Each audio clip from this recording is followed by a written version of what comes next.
kabukals. Isa yun sa malaking pinagsisihan ko sa buhay ko. Kasi nung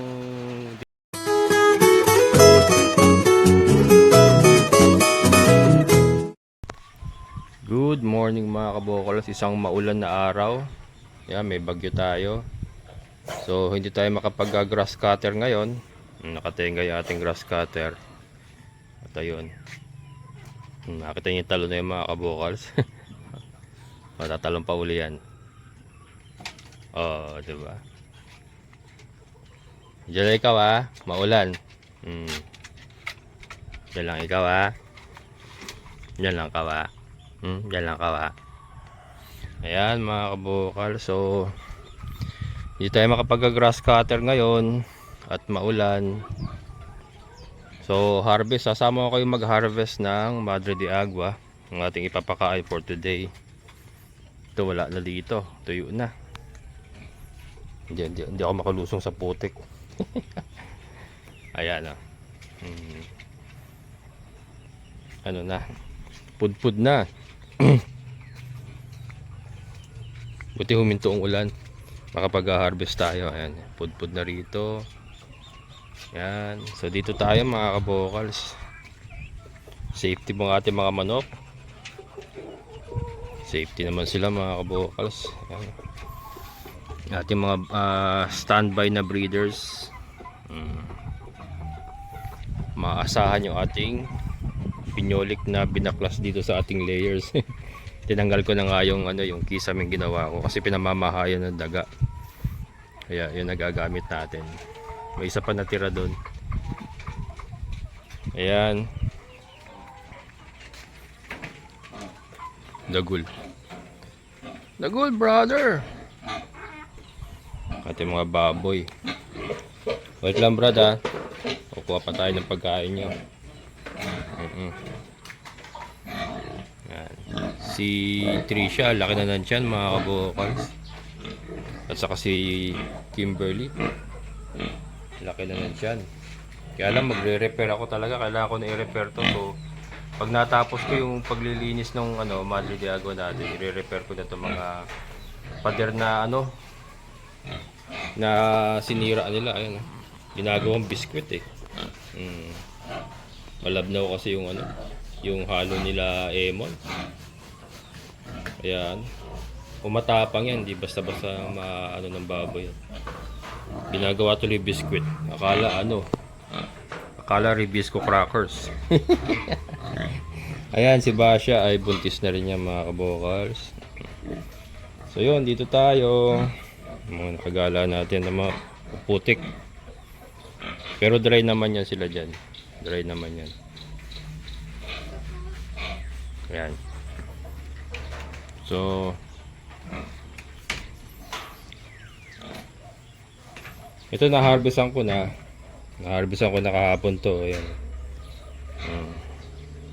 Dito tayo sa may likod ng baboyan. So ang ginawa ko, nag-start na lang ako dito, papunta tayo ron. So salubungin natin dun sa sa may kusina. So ito yung harvesting. Oy, doon, nabalik na doon. Nag-i-snack ka na naman dyan. Nag-i-snack ng hindi, nagpupo. Ayun, may pupo. Dito sila nagpupupo Ayan. Pasukal na pala to dito sa kabila. Sukal na sa kabila. So yan, ito mga kabukas ang ating gagawin ngayon muna. Harvest tayo Madre de Agua. Ayan, gaganda Papunta tayo ron. Then, para maano na rin natin. Malinis na rin natin. Paikot tayo, paikot. Tataba Tabi kasi ng Puso Negro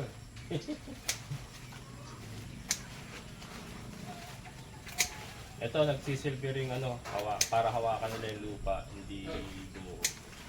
Pero yun nga, nakadivert po ang niyan, ng kanal. So yung tubig galing sa taas na rumaragasa ay hindi po pumapasok sa ating Puso Negro.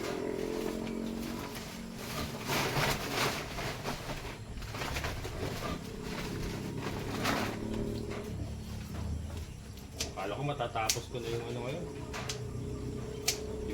ating pag-grass cutter. Tapos na sana kung ano, kung hindi umulan. Ayos na sana.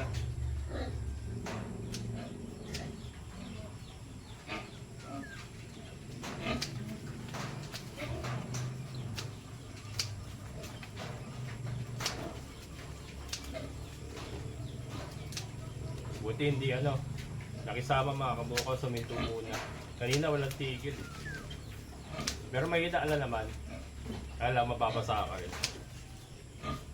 Ngayon na lang, parang ambon-ambon na lang. Mamaya yan, babanat yan mamaya. Kalimutan ko yung pangalan ng bagyo. Crising ba? Parang crising yata. Not sure ha. Dadaanan ko lang sa ano, Facebook eh.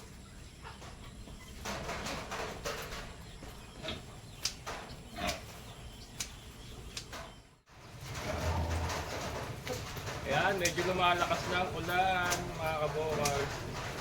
Huwag mo nang bumuhos, maaga eh. Paliliguin mo ako ng maaga. Maaga pa mga kabukals para maligo.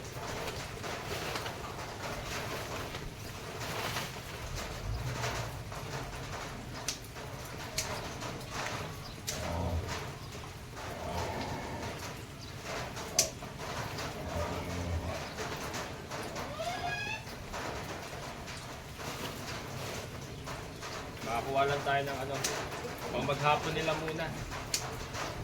Tapos bukas ulit. Wala eh. Ayoko sumapay sa ano mga kabukal sa ulan. Kasi nga kagaling lang natin.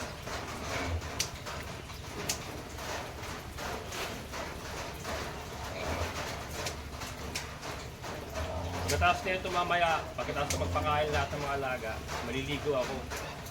Kasi nabasa na tayo eh. Ganun daw yun, para hindi ka magkasakit. Pag nabasa ka ng ulan, iligo mo na. Natatandaan ko dati nung ano, first job ko mga kabukals, first job, I was 17 years old. I was 17 years old. Sa bubuyog na malaki, mga kabukals, fast food. Yun ang first job ko. Pangatlong araw ko, gusto ko na mag-resign. Nahirapan ako eh. Natatanda ko sinabi sa akin ng trainer ko noon. Nabasa ka na. Bakit hindi ka pa maligo? Ibig sabihin niya noon, nandito ka na. Bakit hindi mo pa ituloy? Yung mga ganun ba mga kabuhay? Yung mga, doon ko na kukuha yung mga matalinghagang pananalita. Nabasa ka na. Bakit hindi ka pa maligo? Diba? Tama nga naman. Andun ka na eh. Tutuko ka pa ba? So yun, hindi ako nag-resign mga kabukals. Tinuloy-tuloy ko yun hanggang sa natapos ko yung kontrata ko. 5.5 months. Kasi gano'n na naman ang kontratahan ng araw. Hindi ko lang alam ngayon ha. Kasi nung araw, hindi ka po pwedeng lumagpas ng 6 months. Kasi automatic, regular ka. Kaya 5.5 months ang kontrata. And then ENDO. Yung katawagan namin nung ENDO. End of contract. Tapos apply ka na naman sa ibang branch.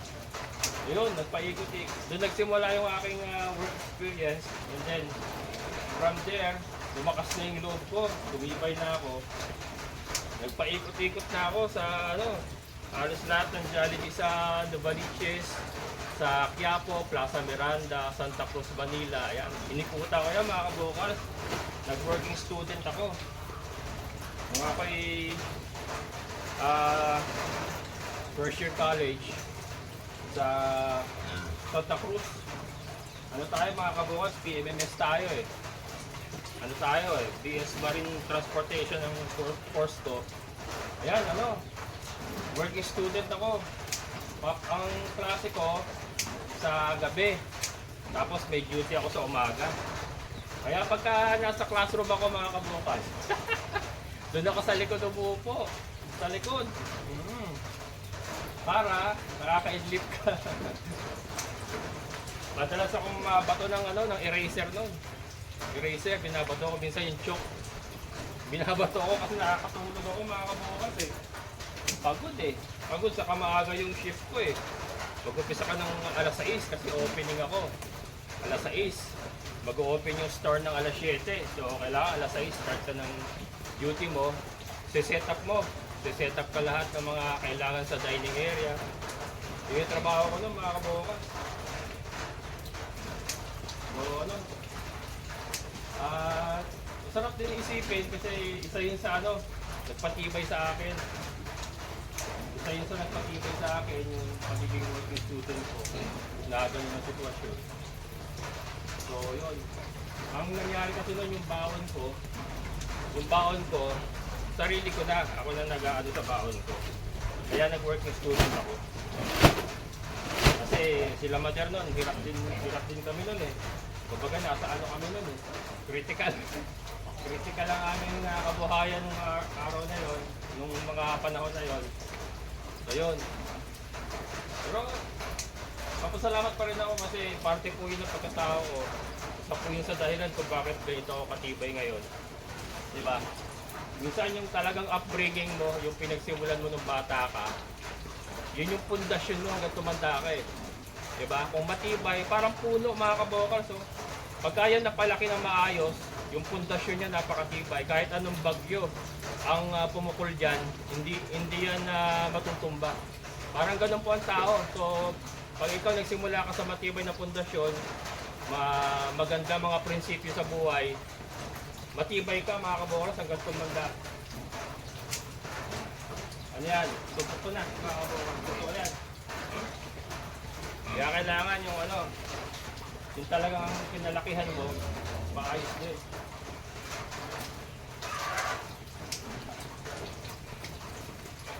Yan, ay kwenta ko niya kay kabataan. Yan, shoutout kay Gina at kay Jojo, yung mga dati kong kasama sa Jollibee, mga kabokals. Ay, nabanggit ko na. Kabubuyog na malaki. Shoutout kay Gina at Jojo. Yan. Nagkatuluyan mga kabukal sa bubuyog ng malaki nagkakilala. Nagkatuluyan hanggang ngayon magkasama sila. May malalaki na mga anak nila.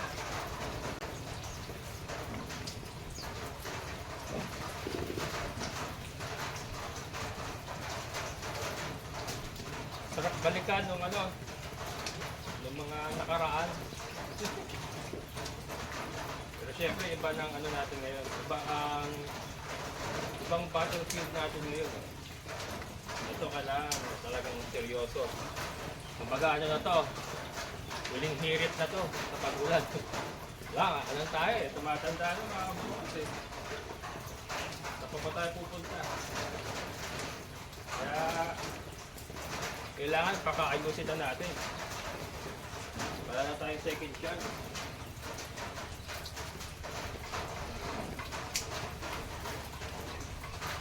Sabi nga ni John Lloyd, you had me at my best. She had me at my worst. Yeah. John Lloyd yung mga kabukas. Alam niyo ba yung pelikula na yun?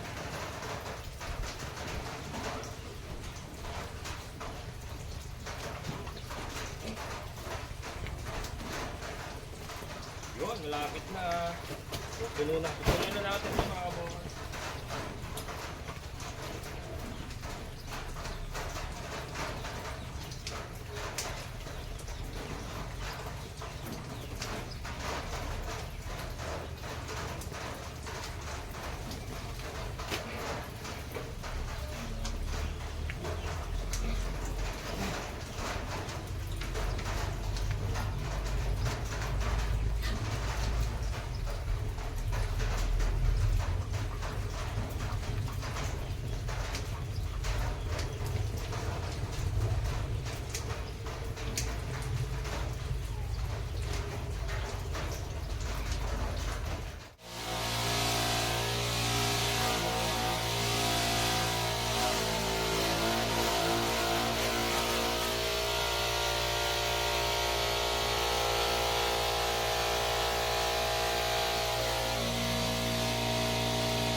Ayan, magpapakain na tayo mga kabokal. So ito ay 3 kilo, isa't kalahating chopped madre de agua at isa't kalahating darak sa mais, isang cup ng molasses at isang kutsara ng asin. Ayan ha. Yan po ang ating pinapakain sa ating mga Yoba Bobs. And ito na po si Trisha na malaki na ang tiyan. Malaking bagay yung ating Madre de Agua mga kabokals. Diba?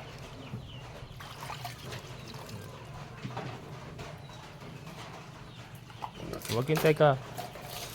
Ano ba siya? Maghintay ka. Ayan.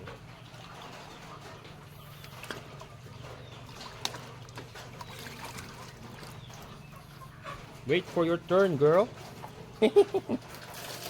Dali lang, baby ko.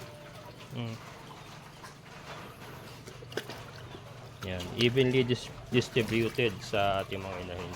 Si Kanor, mahina pa rin kumain ng Madre de Agua.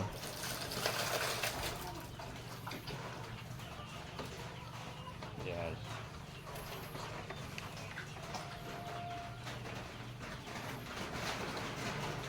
Tatlo muna sa kanya, tapos babalikan natin mamaya.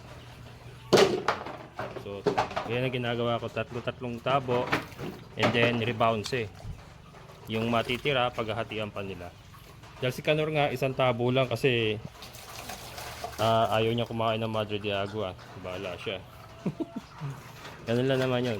Pero hindi magtatagal, kakain din yan. Magugutom yun. Ano siya? Tumitikim-tikim lang. Mamaya, kita natin. Inaano naman niya, kinakain naman niya, kaya lang hindi niya inuubos. Yung isang tabo, hindi niya pa inuubos. Ayan.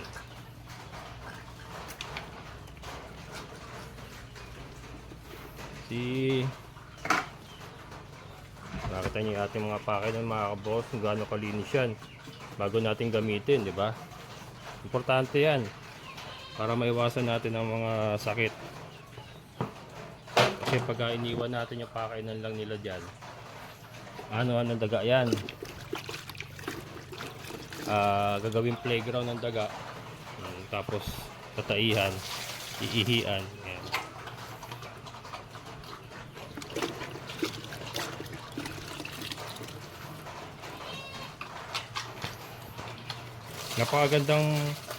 Napakasarap mag-alaga ng baboy mga kabukas pag ganitong sanay silang kumain ng ganito, di ba?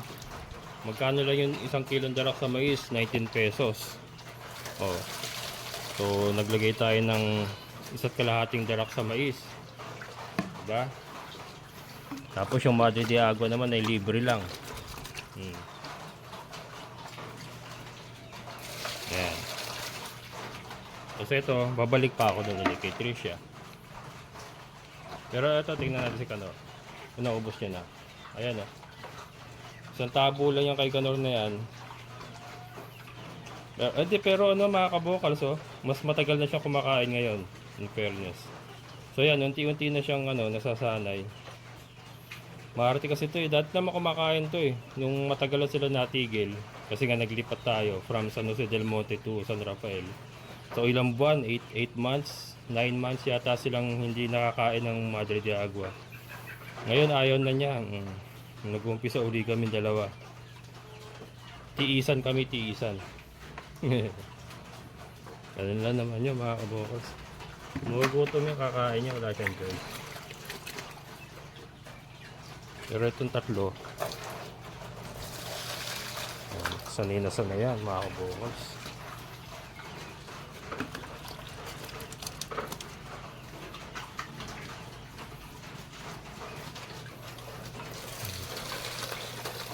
Nakita yung katawan ng Basya, gumaganda na mga kabokals.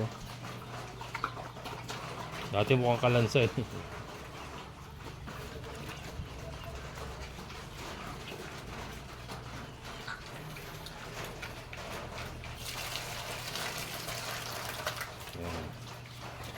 Meron pa, paghahatiin pa uli nila. Ano lang naman yan. Teka, kailangan ko na ng 2 kamay dito mga kabokal. So, ayan. Hindi na ubos. Oh, ayaw mo na. Sige. Umaya uli. Ganun lang ginagawa niyang kain sa ngayon. Pero masasanay nga rin yan. Pero itong tatlo, oh, ubos na. Ang lakas kumain ni Trisha talaga. Oh. Kaya naman ang laki ng tummy niya. Oh. Kita niyo ba? Sorry, hindi makita. Malaki tummy ni Trisha. Sana marami siya anak. Ayan. Ubos yan. Simot yan mga kabukas. Then ito, si Basha. Kasi kumain yung Basha ko niyan eh. Ba na? Na. Parang duling si Basha. Parang duling, napansin ko. Duling ka ba? Di bali ng duling no, basta maraming anak. Ayan. Fresh Madre de Agua mga kabokals.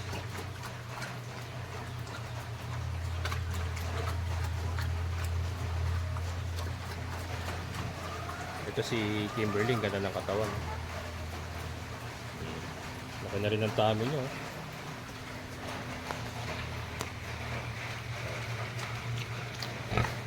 Laki na rin ang tummy ni Kimberly mga kabokals. Maalsa na. Ayan, siyempre malakas kumain ng Madre de Agua.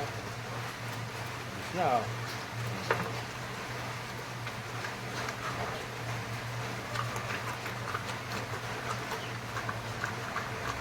Ayan.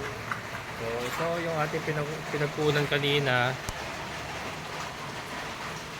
Ayan o, ayan. Ito yung ating chopper. Dito na nga tayo nag-chop sa ating babuyan. Yan, kasi ayoko dun sa kusina kasi syempre baka makaano tayo ng virus din eh. Doon tayo nagluluto, nag-ano ng mga kung ano-ano. So dito, at least dito, mas safety yung ating pinoprosesong Madre de Agua. Pinoproseso. Na-chop lang na. Ayan, ito na. Yung mga na-harvest natin, oh. Oh. Lumiwanag mga kabokals, oh. Lumiwanag. At maulan pa rin ang kapaligiran. Bali, kailangan ng Madre de Agua natin yung ulan na yan. Yan, manok pa. Hindi ko na ipapakita yung manok saka kambing mga kabukas para hindi tayo masyadong umaba. Pero yan. So, ito ang ating sitwasyon dito ngayon. Anong araw ba ngayon? Hindi ko na alam ang mga araw mga kabukas ah. Wala na ako sa sirkulasyon ng mundo. Wala na sa sirkulasyon ng mundo. Dati ng empleyado ko, alam na ano yan, markado yan, yung mga holiday, double pay, special holiday pay, mga ganyan. Markado yan mga kabukos. Yung Sabado at Linggo kasi day off. Ngayon wala nang pakialam. Anong araw ba? Hindi nga, honestly, hindi ko alam ang araw. Teka, titignan ko dito sa cellphone ko pero mamaya na. Pero ayan, mga kabokals. Stay safe kung kayo man ay sinasalanta rin ng bagyo. Yan, stay at home lang tayo. Pahinga-pahinga. Kaya syempre kung may trabaho, no? Mahirap din, no? Yan ang dilema ko, no? May trabaho ako kasi naka-single na motor ako. Nung nag-opisina pa ako sa call center. Naka-motor lang ako. Ano ko yan? Problema ko yan pagka maulan. Siyempre, naka-motor ka lang, single. Kakapote ka nga. Kaya lang, minsan pagka sobrang lakas ng ulan, tumatagos sa kapote. Tapos yung paa mo, siyempre, basa. Tapos pagka magko-commute ka naman, ganun din. Nababasa-basa ka rin. So, yun. Diba? Wala, na-share ko lang. Ayan.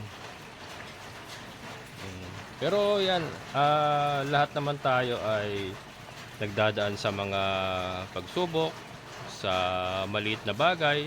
Ako mga kabukals, yun nga, nakwento ko kanina, nagsimula ako sa fast food na bubuyog na malaki. 17 years old pa. I started working as early as 17 years old mga kabukals. Hindi na ako tumigil ever since. Hindi na ako tumigil. Tuloy-tuloy na yon. Tapos, yun nga, BS Marine Transportation ako.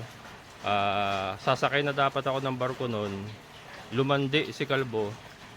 Di mga kabukals, sa hindi nakakalam, mayroon akong first wife. Yung aking mga anak ay sa first wife ko yon. Yung partner ko ngayon, dala pa kaming anak niyan. So, yun nga, maaga akong lumandi. Pinili ko ang pag-ibig kaysa sa pagsakay ng barko. Siyempre bata pa mga kabukals. Isa yun sa malaking pinagsisihan ko sa buhay ko. Kasi nung dinecline ko yung pagsakay sa barko, mga ilang taon din bago uli ako nagkaroon ng interest na sumakay. Pero nagtatrabaho ako may trabaho ako nun sa mga restaurant din. Kasi may stable job ako nung time na yun kaya malakas ang loob kong i-decline So yun, nagstay ako doon ng mga ilang taon, and then siyempre lumalaki yung anak ko, humihirap ang buhay. Na-realize ko dapat pala sumakay ako. And then yung gusto ko na sumakay uli, nagkaroon naman ako ng problema sa likod, slip disc. May slip disc na ako, so hirap na rin. Alam niyo yun, isa sa regrets ko. Pero ganoon talaga, hindi naman tayo perfecto.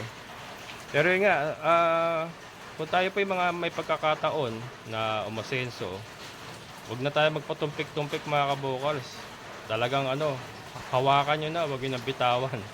Huwag na kayong magdalawang isip kung ito naman ay makapagbabago ng inyong buhay sa legal at mabuting paraan. Grab that chance. And then eventually, magagawa nyo yung gusto nyo. Ito nga, it took me a while para magawa ko yung gusto ko. Pero kung sumampa siguro ako noon, kasi ako noon kung matatandaan ko, 21 years old ako noon mga kabukals nung sasampa na dapat ako sa barko. Nanay ko, tagal-tagal din ako hindi kinausap. Ayan, kasi isa siya sa nagporsige na makasakay ako. So yun. Pero hindi naman ako nagpabaya, hindi naman tayo nagpatamad-tamad. Yun nga lang, yung chance natin na umasenso sa pamamagitan nga po ng magandang trabaho na yun, tinalikuran natin. Pero ayun nga, nagpatuloy tayo sa pagsisikap. Eventually nung nagkaroon po ng yun na uso yung call center. Ayan, isa po ako sa sumabak. Kasi syempre wala na, hindi na ako makasakay, may problema na ako sa likod ayan na, training ako sa TESDA. Luckily natanggap naman ako sa call center. So yun ang game changer ko, yung sa pagkakapasok ko sa call center. Game changer ko ng buhay ko yun. So yun medyo nagkaroon tayo ng konting umariba tayo ng konti. Siyempre yung medyo maganda-ganda na sweldo sa call center. So yun. And then ito andito na tayo. Tuloy-tuloy lang pagsisikap. Pumasok tayo sa vlog nung kasagsagan ng pandemic. Nag-vlog tayo. Luckily naman na maraming tumakilik sa atin dahil wala silang choice kasi pandemic. Walang choice walang magawa. Siyempre nood ka lang nanood yun, isa rin pong siguro good timing nung nag-vlog ako kasi panahon ng pandemic. Walang choice yung mga tao kundi manood. Ayan, hindi. Ayun, hanggang ngayon, tuloy-tuloy lang tayo. So ito, andito na tayo. Yun, i-share ko lang mga kabukals yung kwento ko. Doon po tayo nagsimula. And then, maraming struggle, maraming wrong decision. Pero, yun nga, basta tuloy-tuloy ka lang. Kung nagkamali ka, humanap ka ng ibang paraan para maitama mo yung pagkakamali mo. Huwag kang mag-dwell sa pagkakamali mo. Lulugmok ka na lang, nagkamali ako, wala na akong pag-asa. Wag ganun. Kung nagkamali ka, hindi mo na wala na yung chance mo na yun, nawala na sa'yo. Humanap ka ng ibang pagkakataon, humanap ka ng ibang chance para maitama mo yung pagkakamali. Ayan. At yun, si Sir Andrew. Papunta!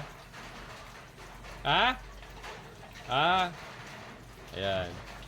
Yan po yung ating kaibigan na nakakuha rin po dyan 200 square meter, may alaga rin siyang baboy. Sir Andrew. So, ayun mga kabokals. So, umaba na yung kwento ko ah. Ayan, so hanggang dito na lang mga kabokals. At ako'y magpapatuloy na sa aking trabaho. So, yan. Sabi ko nga, kung nagkamali kayo, huwag kayong magduwal sa inyong pagkakamali. Patuloy lang ang laban. Humanap kayo ng ibang paraan kung paano nyo maitatama yung mga pagkakamali. Ayan. Hanggang dito na lang. Maraming salamat. Amazing na buhay.